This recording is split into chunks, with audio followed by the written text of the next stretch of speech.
Hello, this is Daryl here, sending love as always. Thank you for tuning in. I just want to say if you like this interview, you can check our website for companion workbooks, action guides, tools, checklists, templates, and show notes with links for everything mentioned on the call.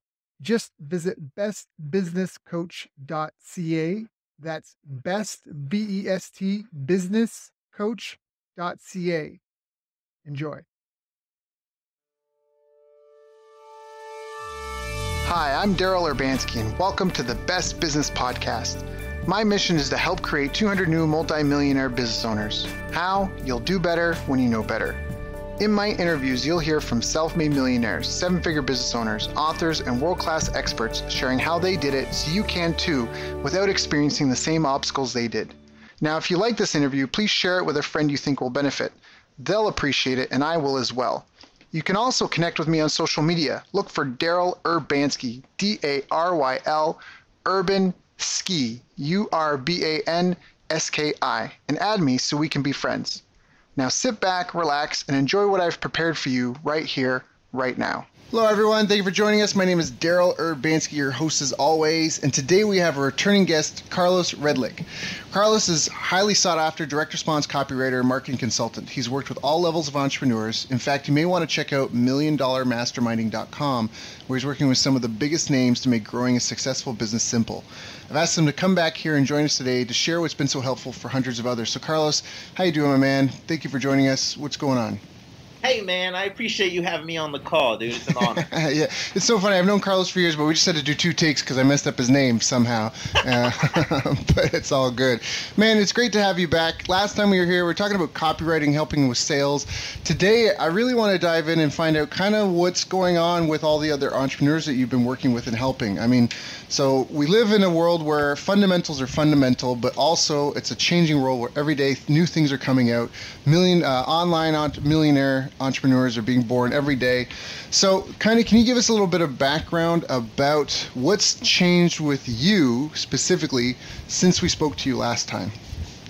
I forget exactly when we spoke, but one of the things that I've been really focusing on, there's a couple things really. The first thing is I'm working with current copywriters who are already freelancing maybe for 6 months or a year, a couple years, and I'm really showing them how to take their business to a six-figure per year income, right? So that's one of the big things I'm focusing on. I realize there's so many people who want to become copywriters, and there's so many courses out there showing you how to write copy, but very few of them showing you how to actually close deals and make money. So that's something I'm really passionate about. I'm working on that. And then the other big thing is I partnered up with a few cool friends of mine. Some of them were clients and turned into friends, and now we turned into business partners. And we're doing a bunch of mansion masterminds where we're, kind of spilling the beans, spilling our guts on things like copywriting and traffic generation and really cool things that we've been testing that are working. So that's kind of the skinny on what I've been up to. Those are the two big things I've been focusing on. I'm really pumped up about it.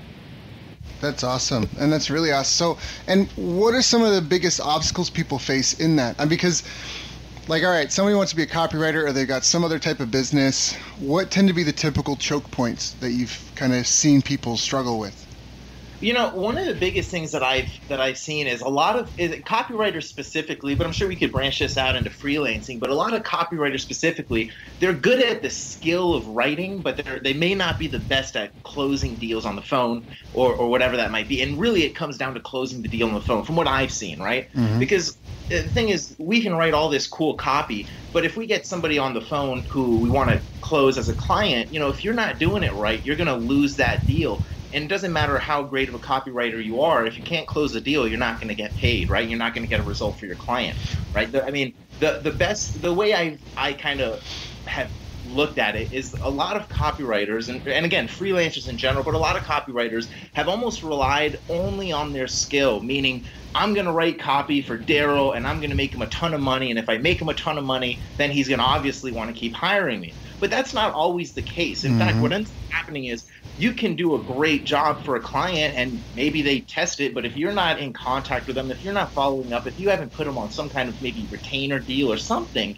well, they're just going to forget about you, use your copy, and chances are the next person who hits them up to write copy, they'll give them a shot at it too. So So one of the big things that I've seen a lot of people, freelancers specifically, copywriters specifically, kind of drop the ball on is actually the selling process and the closing of the deals and upselling and stuff like that.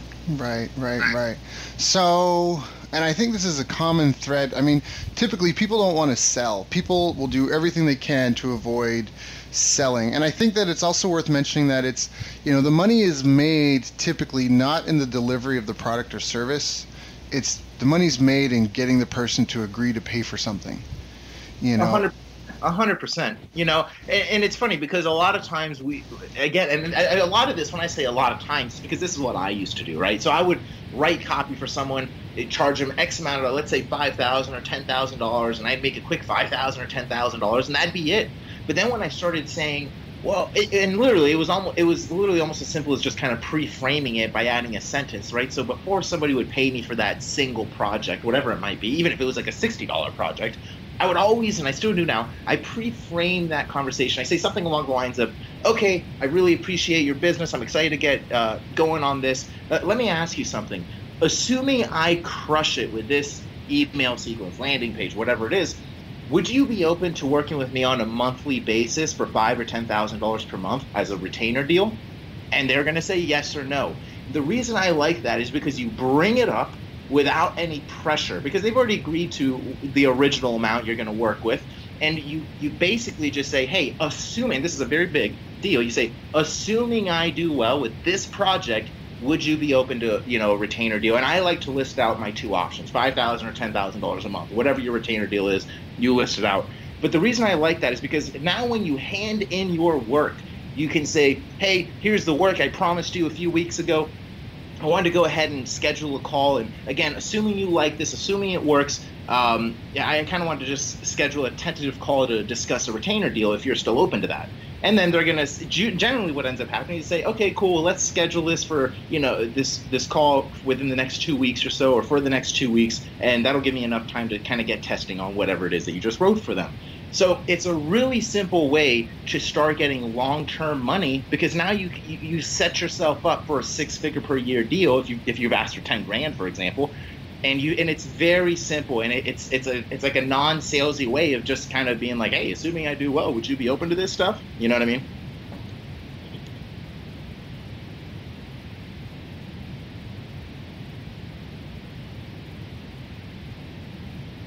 Hello? I'm not sure if I lost you there. I can't hear you.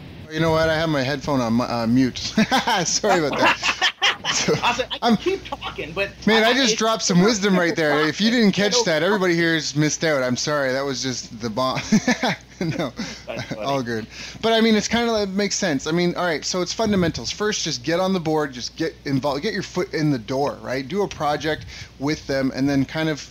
It's almost like dating. Like, all right, let's go on a coffee date. And what is it that you're looking for? Something long-term? Like, if that's what you're looking for, great, right? I think that's, like you said, it's simple. There's only 3 ways to grow a business. Get more customers, get them to come back and buy more frequently, and get them to spend more money, right? So the first step is get more customers. Just get a customer. It doesn't matter what dollar point, just get a customer. As long as it's related to that, don't sell someone a pair of jeans and then say, do you want copywriting services? It's got to be related.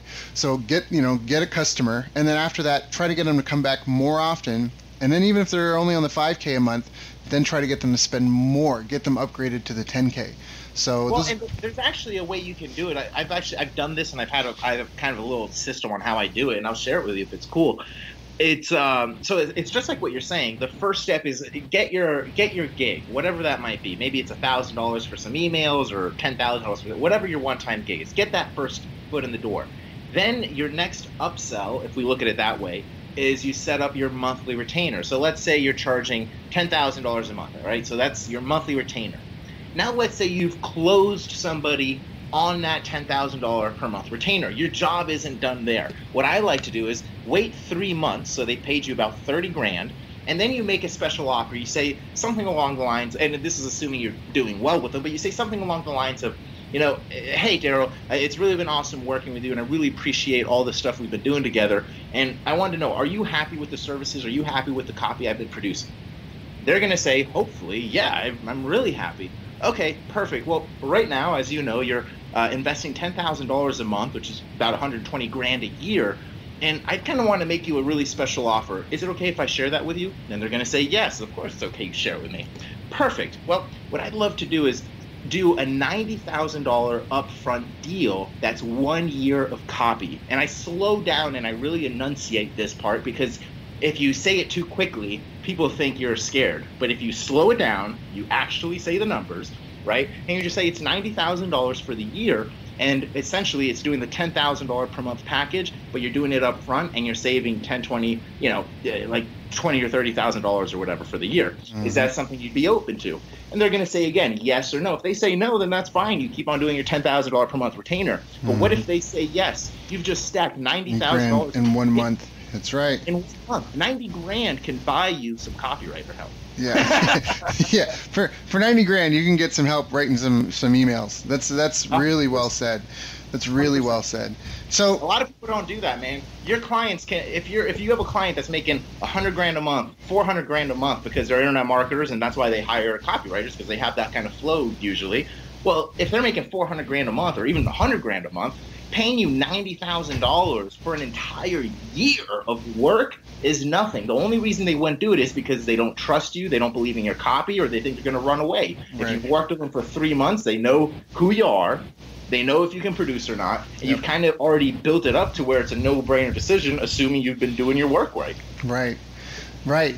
Hands down. I mean, that's just a fantastic way to do it, because it gives you as the business owner, the other reason is the security, because some people might hear that and go, well, but I lose out on $30,000, but you have this guarantee that they've already paid for the year in full. So because what might happen is, like you said, they might be doing $400,000, but if something happens and things turn upside down, right, suddenly they might need to try to save some money somewhere, and they might look at, cutting you out of the deal just because of their own life situation, or a relative gets sick, and they have to pay more medical bill. Like, you don't know what's happened, but if you have that money, odds are they're just going to make the most out of it, and they're going to look to, they're not going to ask for a refund as long as you're doing your job.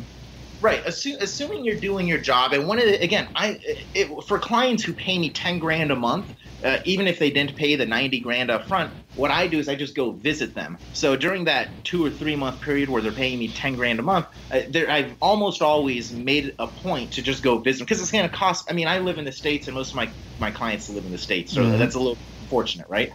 But for me, it's like $300 to go visit them and solidify a relationship. It'd be silly not.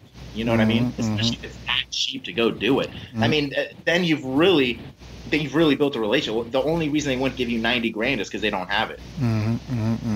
So now some people are probably thinking, like, all right, this sounds great, but how do you scale $10,000 a month clients? Like, for $10,000 a month, they're going to want some deliverables. How do you scale that? Yeah, so one of the ways that I do it is I call it unlimited Carlos for $10,000 a month. But unlimited Carlos is essentially we get together the first thing is we get together at the beginning of the month and we set the goal for the month. Here's what we want to do for this month. We want to do X amount of funnels. This is, here's the dealio.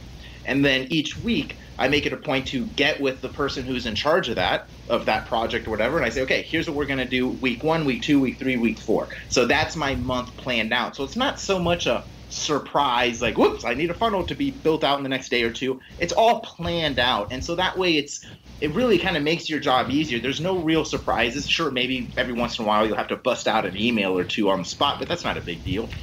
And the way you scale it, honestly, since it's already done, there's a couple ways. One, you just partner up with the person and remove the $10,000 per month deal and just get if you're producing. That way, you're just kind of getting a percentage of the deal. The other way is what I've kind of started doing is I tell my clients, I'm like, listen, for $10,000 a month, I'm going to do all this stuff. And if God forbid I can't complete all this on my own, I'm going to bring on a couple other junior copywriters to help me with the work, and I'll proof it and make sure it all gets done. And the truth is, you can find a copywriter anywhere in the world. I mean, most copywriters have great skill levels, but they suck at closing and they can't find deals. So if you say, hey, I know you charge $10,000 for a sales letter, but you haven't closed anybody in like 3 months, I'll offer you $3,000 for the sales letter. How about that? And a lot of times they'll say yes, and that's just an example for a sales letter, but whatever the price might be, Right. Yeah. And I don't want to stress it too much, but I do want to stress that when you get $90,000 up front, or even if it's like a $36,000, if you did a $5,000 thing and then made them a deal saying, okay, for $3,000 times 12 months, if you pay me up front, I'll charge you 36 grand or whatever it is, right? Once you have that big chunk of money come in, you can buy, I look at it like I'm buying a copywriter. You can buy a copywriter on your retainer for $1,500 a month. Yep. And they can do a lot of stuff for you, you know? Yep. So now you're getting into building the team. Our deals. That's right. And now, exactly. Now you're closing these 90K deals and you're just lining those up. I mean, a lot of this isn't rocket science, because it's, and I don't want to say that in a derogatory way, but we see it all the time. You drive by a subdivision, that's the same principle applied, right? Somebody gets a contract to build a house for like 80 grand, $90,000. They hire subcontractors, right? Subcontractors build the house. They keep what's left over in the middle. Pretty straightforward, right? You pass a hair salon, unless it's the owner working the chair, right? The owner has a spot. Yep. They set up a marketing system to get clients on a regular basis. They're generating a couple thousand a day. They get people to come in and agree to work the chairs for just, for whatever, like $100, yep. And they keep the difference. I mean, this is basic business 101. So in copywriting, like you said, what sounds like, ironically, is what the copywriters are missing is the marketing and sales system in their business. Yeah, that's exactly it. A lot of times, copywriters will understand the principles of copy and understand that that's salesmanship in print. But when it comes down to actually doing the salesmanship on the phone or whatever, they stumble and fall for some reason. And that's really important, because no one's going to buy 10 grand a month copywriting services from a sales letter. Right. Well, you're right. Exactly. You can generate that lead through a sales letter. Like I've written a long form sales letter that I was telling people I had it wasn't $10,000 a month, but it was a $7,500 offer, and I sold it directly through a sales letter. But they didn't pay there. They knew the price. They knew everything. It was like 15 pages long, so it's a semi-long form sales letter. Yep. And then by the time they got on the phone with me, because it was essentially a sales letter to book an appointment, by the time they got on the phone with me, they were ready to go. I mean, they knew the price. They knew the deadline. They essentially just wanted to make sure I wasn't a con artist, because they were giving me like almost 10 grand. Right. And that's just, that's not, I do that too. So I totally get what you mean, but exactly, they got to get on the phone and close. So then what's the big hiccup? So they're afraid to get on the phone and close, and what, they can't keep a flow of interested potential clients coming through? Like, is that, just trying to think, like, what would be if doing the copy, if they're good at doing the copy, if they're not worried about delivering, is it that, like, they're just not getting out there? Well, so it's a number of things. Sometimes it's a little lead generation problem, and that's not even an issue. There's so many people, like, let's say you don't have money for paid ads, like to do an offer like what you did or what I did or any of that stuff. You can do what I used to do a lot, and was just cold emailing qualified people. Now, who's qualified? In my opinion, as a copywriter, I was looking for people who already understood the value of copywriting and who already made millions of dollars, right? Mm-hmm. So who is that? Well, Russell Brunson has done a lot of work for us, and he's created a club of millionaires, right? So there's this thing called the 2 Comma Club. And if you go on Google and type in 2 Comma Club ClickFunnels, there's a list of hundreds of potential clients. All you've got to do is figure out, how do you get in front of them? Now, I'll leave the copywriters to figure out how you can do that. You can find their email. You can add them on Facebook. You can do tons of things. But the secret is getting in front of them without appearing like a total spammer. Because if you go and direct message, let's say whoever it is in the 2 Comma Club award thing, and you just find their Facebook and you direct message them and say, hey, I saw you're in the 2 Comma Club, want to pay me 5 or 10 grand to write your copy? That's not going to work. You're going to just kind of seem like a scammer. But if you just go ahead, and the first part of it is build the actual relationship. Part of having a great group of friends is making sure they can actually afford your services. I mean, those are my friends. My friends are my clients. I mean, why would I, So I build my friends list, right? So my friends list is, chock full of millionaires who are all in this 2 Comma Club award thing. And so those are my best potential clients, and I make them my friend. So if I were to add somebody on Facebook who is part of that list, for example, I wouldn't pitch them. I would just say, hey, and I would be honest. I'm not a fan of lying. I'm really good. I'm like really a big person on like just telling the truth. It usually works out well. And you could just tell these people, hey, I saw you on the 2 Comma Club website and just wanted to connect with other badass internet marketers or business owners or whatever. I hope that's okay. And that's it. Like some people, I've actually never really had anyone say, no, that's not okay, because you just ask, is that okay? And most people will say, yes, that's totally fine. And what ends up happening is a couple things. The first thing is the conversation just dies, and that's it. You just add them as a friend, and hopefully later down the line you can convert them into a sale. Or B, what also ends up happening if you do this enough times is a conversation naturally comes up and you naturally get hired. And here's how it usually goes. Once you say something like, hey, I hope that's okay if I added you, not here to pitch you or anything, they're going to say something along the lines of, awesome, well, I appreciate the connection, man. That's totally cool. What kind of stuff do you do? Are you an internet marketer too? And then what do you say? Well, I'm a copywriter. I've been working with a few other people, and so I'm just doing some of that stuff or whatever, right? Well, now once you've said that, they can say a couple things. Okay, cool, or wow, do you have any samples I could check out? I'm always looking for a copywriter, because they are the perfect client. They're making 7 figures or 8 figures. And they're in internet marketing, which means they already understand the value of copy. You don't have to explain it to them like you would for a local dentist or something. Yeah, I love that. So, all right, so we're also hitting another fundamental principle here of going where the customers are. So getting out there, keeping a steady flow of leads. Do you have a goal? Like, are you trying to keep a steady flow of appointments for yourself every month to try to close? Is it just kind of whatever you can manage? Do you know what I mean? Like, is there a system behind this, or... Yeah, so I have number goals in the sense of, like, per year copywriting, I want to make at least $500,000 in just copywriting. And so the only way I've found to do that is kind of the process I've done, which I was explaining, which is a lot of upselling, right? Because that means I only need 5 to 10 clients to make 500 grand a year if you're closing them on 30 to 90 grand deals after they paid you 10, 20, $30,000. Right. So it stacks up relatively quickly. So I don't necessarily look at it like I need to get on the phone with 10 people, and it's not a full sales job like that. It's how can I maximize this, base of maybe 150 people I've worked with over the last 4 years. How can I go back to them and get 500 grand out of that this year? And maybe I should make it $1 million, because I haven't done $1 million through just copywriting. So, but my number's always been, let me just get it, because it's just easy, right? Now I know, I'm like, I just need 5 people and 90 grand, and they've already paid me 30 grand to qualify. So boom, I hit my number. Yep. No, that makes sense. And this is a really key thing. I think it's important for. There's 2 things I want to point out. 1, it's easier to get an existing customer to spend more money with you. 2, 100%. It's right. 2, it's easier to get fewer sales at a higher price point than more sales at a lower price point. Typically, just because. So boom, I hit my number. Yep. No, that makes sense. And this is a really key thing. I think it's important for. There's 2 things I want to point out. 1, it's easier to get an existing customer to spend more money with you. 2, 100%. It's right. 2, it's easier to get fewer sales at a higher price point than more sales at a lower price point. Typically, just because of the reach you need to have. I remember I worked with a client, and there was pressure for us to try to hit a sales goal of, I think we needed like at least $150,000, and they wanted to do it selling like a $10 a month membership program.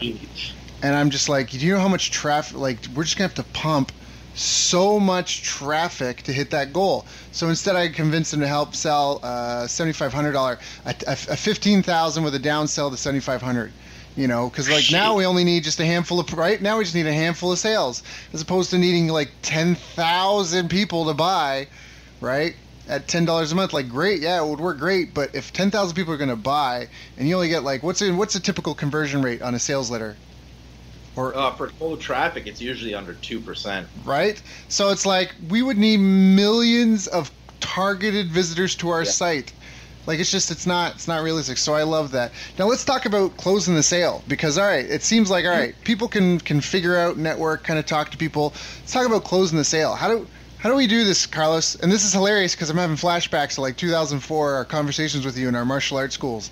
But sell me this pen, Carlos. How do we close the sale? What are we doing? How do we handle that? And yeah.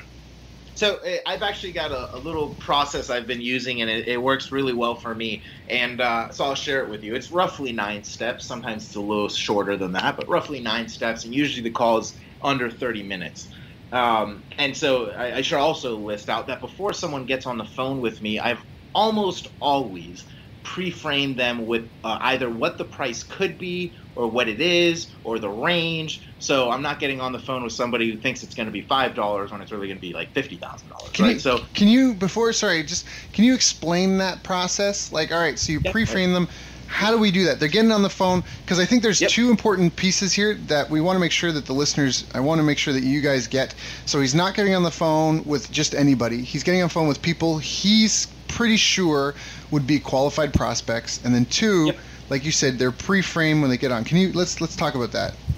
Yeah, so I'll actually have to talk about something else on top of that, just to talk about this. So one of the things that I've done, and I highly suggest everybody do it regardless of their industry or what business they're in, is I've developed a really strong network of referral partners. So referral partners, anybody that's going to refer you a deal because they know they're going to get a cut of the money, right? So a lot of times what happens is there's tons of copywriters out there that aren't really doing well. They may have some skill, but they aren't closing, they aren't making any money. But what they can do is they can refer me deals, and they know for the most part I'll close a deal if it's closable, and I'll shoot them 20%. So I've got certain copywriters making $4,000-$6,000 a month just referring me deals, because I'll close somebody, let's say, on $10,000, and I'll cut $2,000 and send it straight to their PayPal account just for making a Facebook group chat intro. I make it super easy, and I overpay, in my opinion, because that way, if I can turn my referral partners into an army of almost referral employees where this is all they frickin' do, then my job's a little bit easier. And that's the reason I bring that up, is because now that's kind of how I get a lot of my leads. People will see someone in a Facebook group such as ClickFunnels, and somebody in that group will say, "Hey, I'm looking for a copywriter."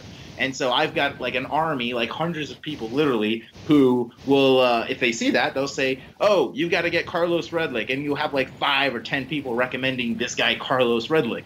And then the first person, and all my referral partners know this, the first person who creates a Facebook chat introduction between me and the person looking for copy is the person who will get the 20% deal, right? Right. So what ends up happening is I'll have, let's say, 5 people recommend me on the post. I'll have 5 group chat introductions with the same person.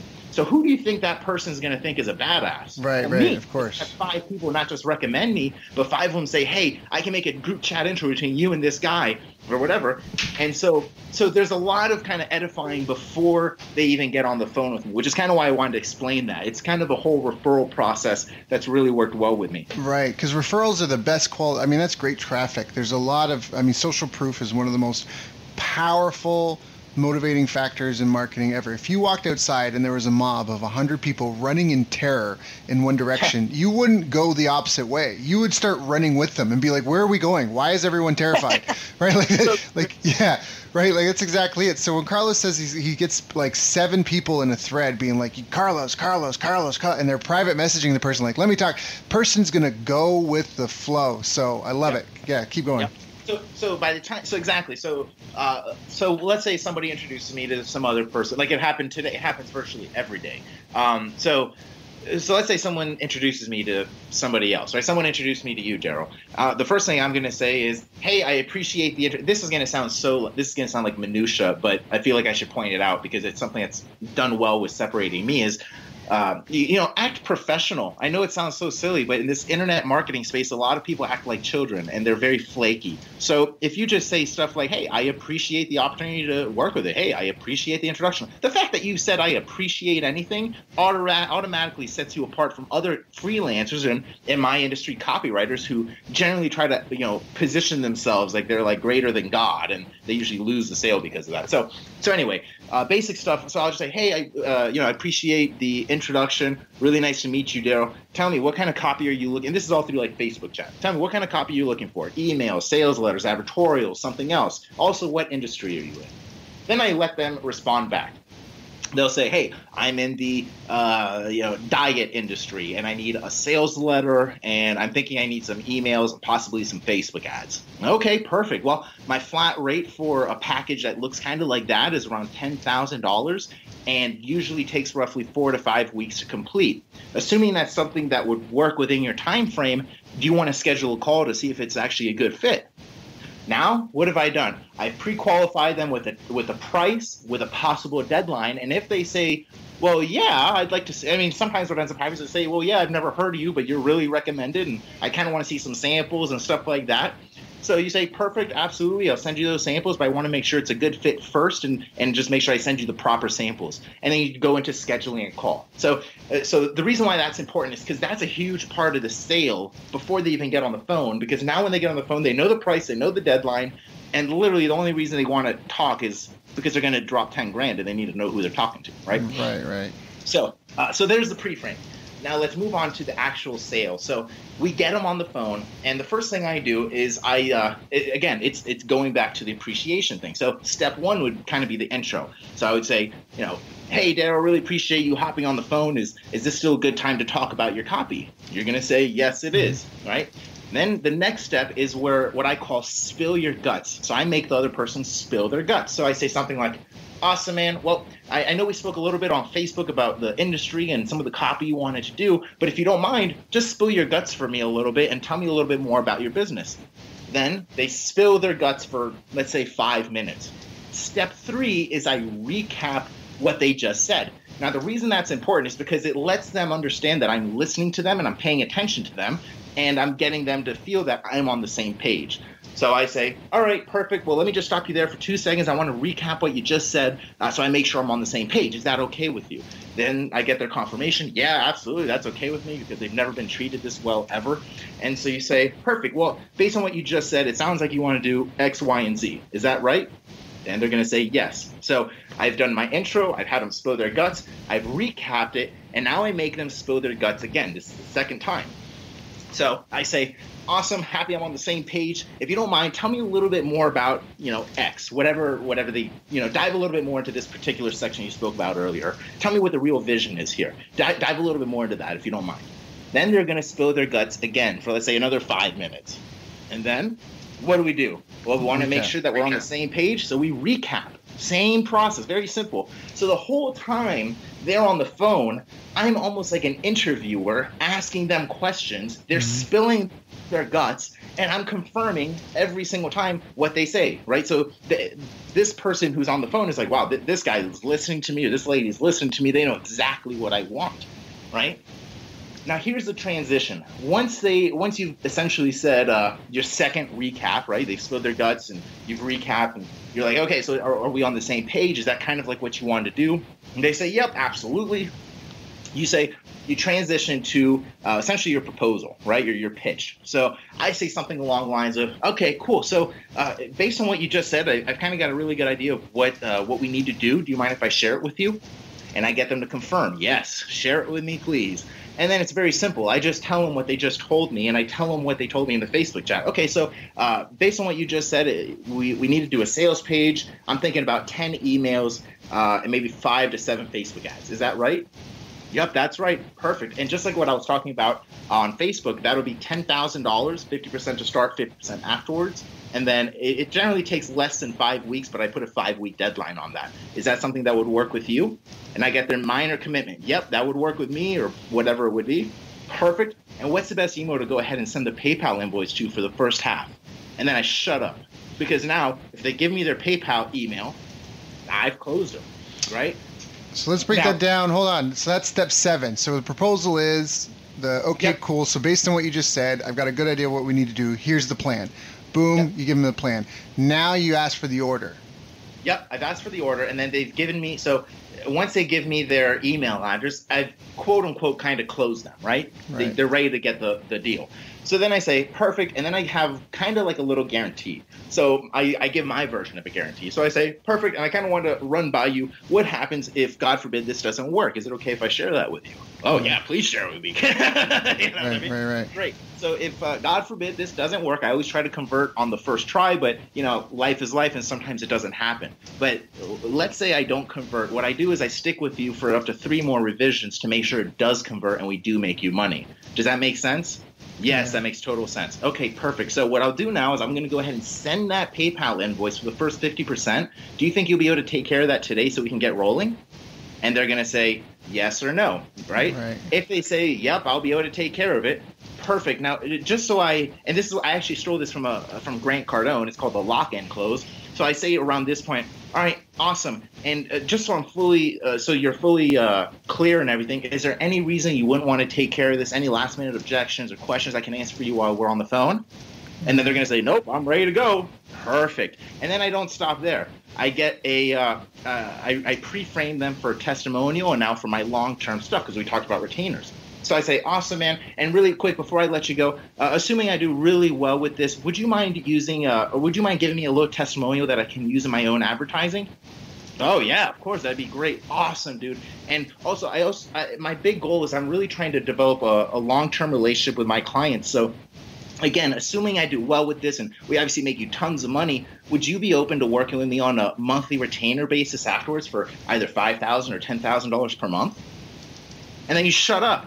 And then they're going to say yes or no. It doesn't matter if they say no, because then you're like, okay, well, hey, no worries. I just wanted to make sure, I want to put that out there now. I'll send you the PayPal invoice for this first project and we'll kick some ass. Usually what ends up happening, though, is they say, yeah, I mean, if you do well, man, I don't see why I wouldn't want to hire you long term. I always want a copywriter. It's hard to find a good one. Perfect, man. Well, I really appreciate your business. I'm going to go send this PayPal invoice to you now, and we'll kick some butt. Talk soon. Boom. Right? And that's literally the close. It's like a 20, 30-minute deal. Yep. And I think a ton of it is they're already warmed up because it's referral. And then especially the price stuff. What do you do if people, when you say like, oh, my typical package is 10 grand, and they're like, hum and han and all that, you just bail on them, right? So I usually don't get that on the phone. That would happen. I mean, in the mess, yeah. No, that's what I mean on Facebook. So you just you filter them out. You're not like, oh, well, I'll put together a $2,500 package. You just refer them to somebody else.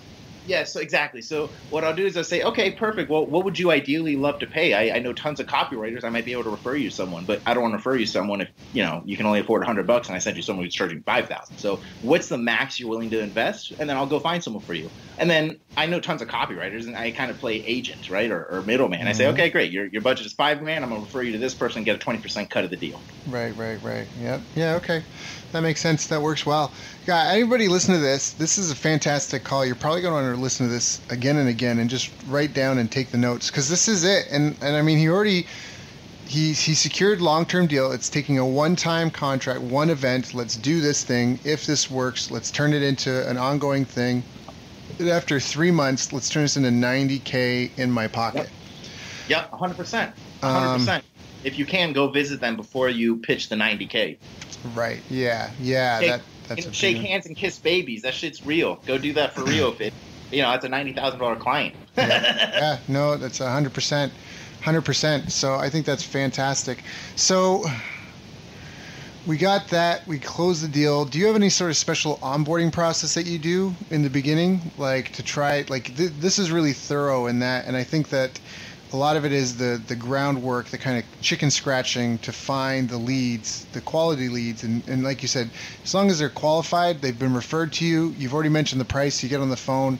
This 9 steps or 10 steps that we just went through are just fantastic. I mean, if you do it and practice it, anyone that's listening to this, if you haven't done it, don't practice on the real lead. Practice on somebody else. Get them just be like, just practice. Bleed and cry in training, not on the battlefield. I can't stress that enough. So true. I think it's super important. I'm trying to figure out, it almost sounds too easy, Carlos. That's what I'm saying. Well, one of the things that people can do is, I know there might be a hiccup on okay, well, what if I don't have a bunch of people referring me business? Well, there's the sledgehammer approach, which is what I'm more known for. So I developed a referral strategy because it's just smarter, right? It takes less work.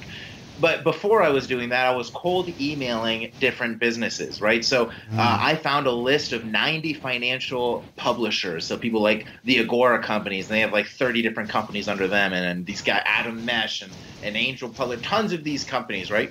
And now the reason I bring that up is because financial publishing companies, the ones that are doing well, are usually doing really well, like $100 million a year type of deal, right? So there's a lot of money in that, and they also already see the value in copywriting. They already have people who they hire for $10,000 or $12,000 or $15,000 to write their copy. And so one of the things that I did before I knew anybody in the financial world, or even before I wrote any financial copy, because some people are like, well, I don't know the financial copy world, I don't have a sample to show them. So my approach, again, is just be honest. You don't have to lie to people.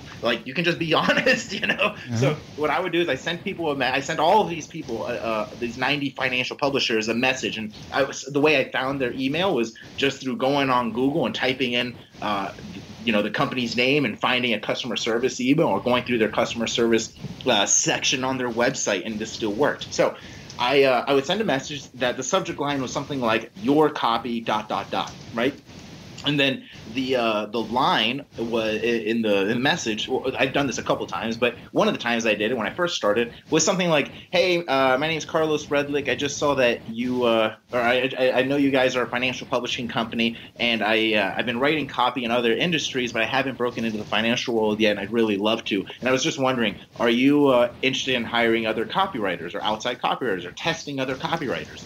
And it was like a one-sentence email, and that was generating responses and them actually replying back saying, "Yeah, we are. What kind of stuff?" And so since I wasn't lying and saying, "Yeah, I've done all this stuff in financial," and I hadn't done anything, they never asked for financial copy. They just said, "Well, send us some of the stuff you've done, and if it's a fit, we'll give you a small project to start on." And that's one of the ways I kind of got my foot in the door with financial copywriting, was I just cold emailed everybody, told them I was new, and asked for the opportunity, and they said yes. I love this. I love this. I love it. I love it. I love it. So you just looked up people, said, "Hey, I'm hungry. I'm looking for work. Give me something as a sample." And then that was it. Yeah.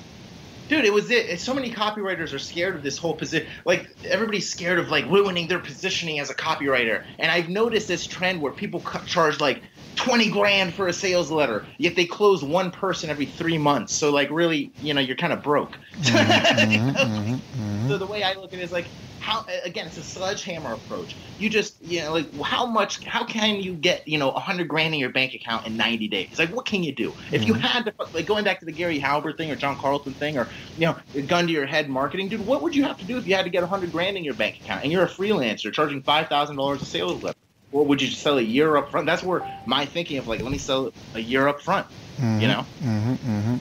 Yeah, no, I love it. And what I love about this too, especially the cold email, I like the sledgehammer method. That's something that you can build a team around yourself to support yourself with. Like the whole cold email thing, Carlos gave a really simple template.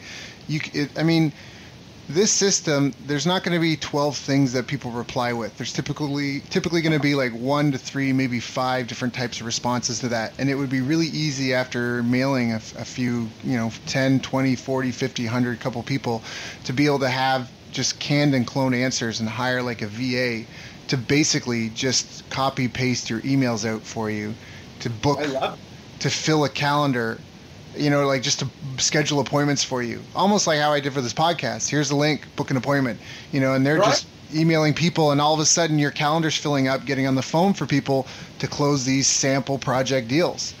And that'd be a great way to create a sustainable, predictable, reliable means of ongoing new contracts for the business. Because again, that's such a huge choke point for new people, is fresh blood into the business. Right. Yeah. Something I kind of want to throw out there, it was like a paradigm shift for me, is when I stopped looking at stuff on a monthly level and just kind of, how much do I want to make this year and how quickly can I do that shit? Right? Because then you can surpass that or do it even faster. So sometimes we get into this thing, and I know I did. I was like, I want to make 10 grand a month or 20 grand a month or whatever it is. But the goal isn't really 10 grand a month. It was 120 grand a year. That's what I wanted. So wouldn't it be better if I just made 120 grand or something in like a couple months? Like that'd be even better. Yeah. So why wait a whole year? Or, it's because a lot of it is we just get on our own way. I had these big issues about charging 50 grand or 90 grand for a year worth of work because I just didn't think people would pay it. But then I put into perspective, I'm like, well, my clients are a lot richer than me. Like 90 grand is a lot of money for anybody, but when you put it into perspective and the person's making, 100 grand a month or something like that, it's not that big of a deal. You know what I mean? It's just money, man. It ain't a big deal. It's just green pieces of paper or wherever you're from, maybe different colors, but it's just a piece of paper. Just try to get that shit as quickly as possible instead of spreading it out over a year, because that's what we were trained to do as employees. Like, we don't need a salary. We just need a big chunk of fucking cash in our bank account. Yeah. There's a lot of security that comes with a bank account. I will testify to knowing that you could take an entire year or more and just disappear into the woods if you wanted. It changes the way you approach any sort of opportunity that comes your way. You start being, you really do start to approach things from an abundance mindset, which I think there's such an emphasis on why people should have that to begin with, because you just make smarter decisions. I mean, the best position, they say, like the best, whenever you're negotiating, you always want to have walking away be on the table, right? Like, don't ever accept a bad deal, right? A deal that you're going to feel bad taking. It's just going to be bad for everybody involved. You can say no when you've got money in the bank account. It's hard to say no when you're on your last $1,000 or $500 and you got rent coming up and that's $2,000 and you're like, shit, I got it. I mean, fuck, if it's a bad deal, it's a bad deal. I still got to take it. So when you're able to stack up a lot of money real quickly, it'll put you in a position to make better deals. Anytime, most people, at least in the United States, have less than $10,000 in their bank account, and like that's just sad, because if you have less than $10,000 in your bank account, like, and let's say, God forbid, you get in a car accident, like you can barely cover your fucking expenses for medical insurance or whatever. Like, it's just a tough situation. So when I think of that type, it's like, that's real life, you know? So how can we protect ourselves? The only way I know how to protect myself is to stack that bank account as high as I fucking can, so I can put myself in a position of power rather than just being at somebody else's mercy, saying, hey, I need to pay my fucking rent, so I'll take damn near anything at a discount. That's a horrible position to be in. So you can avoid that if you just close people on high ticket shit and set yourself up better. Yeah. So now let's talk about the flip side of this. You get someone in, you're delivering. How do you deal? Because it almost sounds like you're building a bit of an agency. Like you say, like you're playing middleman. You know, you've got copywriters, junior copywriters that work under you. You vet their copy and you send it out.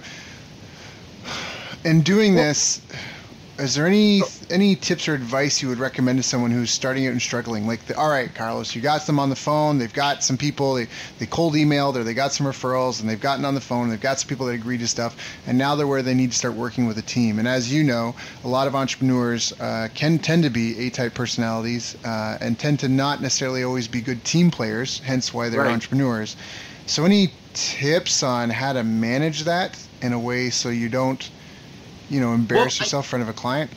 Yeah, no, that's a good point. I wouldn't be able to answer it as if I was an agency owner, because I don't really do that. What I end up doing is I'll either outsource the work completely. So when I was closing my $10,000 per month deals, and I was really actively doing the copyright. Now I've more shifted into training and doing my other online stuff so I don't do the copy.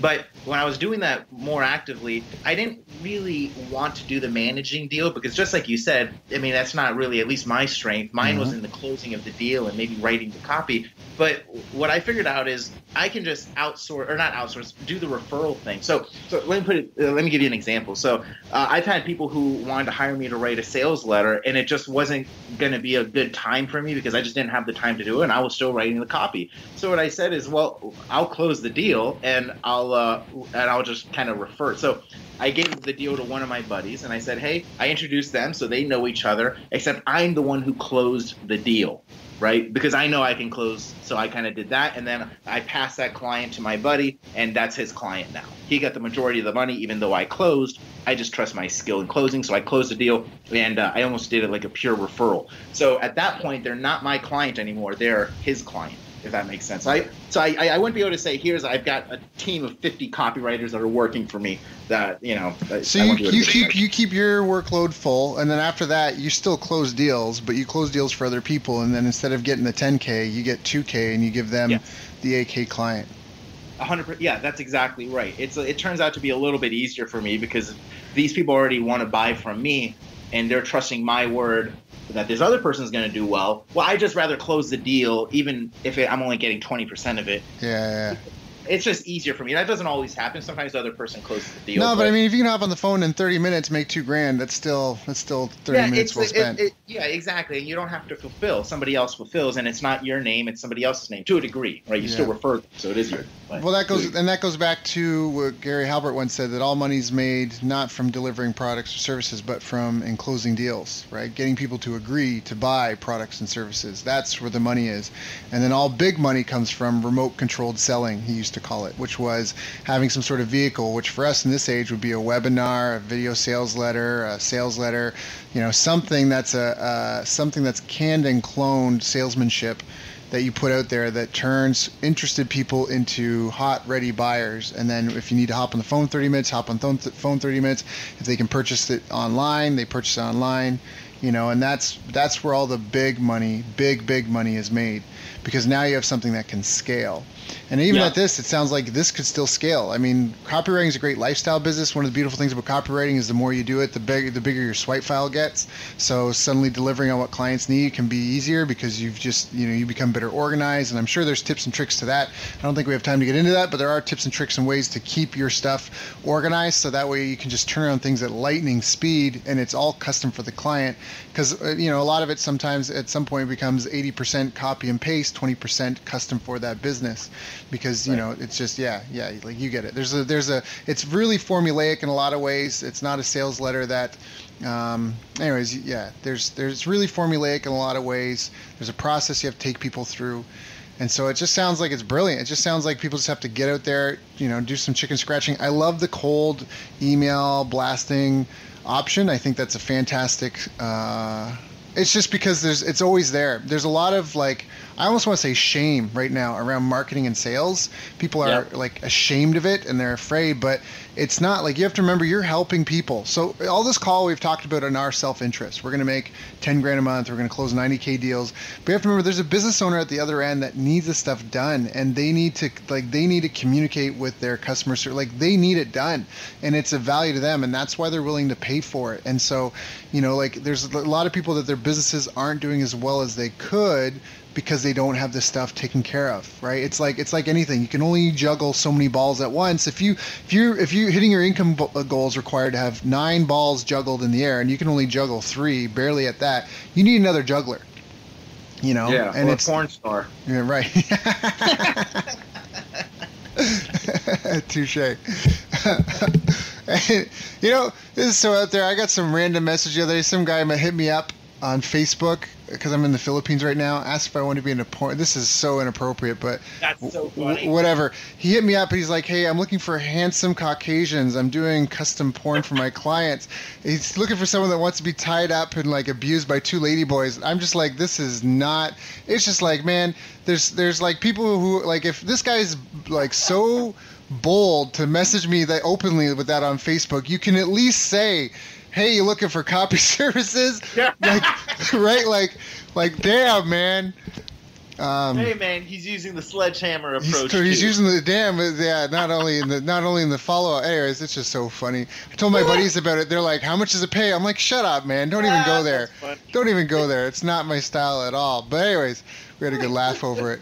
But it works. There's a lot of shame and embarrassment around sales and around marketing. And you just have to recognize that there is a world of opportunity out there. I mean, there are billions of people on this planet. And so it is a bit of a numbers game. And I think that what Carlos has really shared today is really simple. It's really flat. It's really easy. There's key spots, like I mentioned, about having a VA help with the cold emails being sent. You just do it a few times and it's be easy to delegate. Now you're just having a calendar booked with people that know you want to get on the phone. You've already told them what the price is. You've got the 9 steps. You just need to get on and go through the 9 steps, and they're going to say yes or no, and it's going to turn into a few thousand for you, potential more.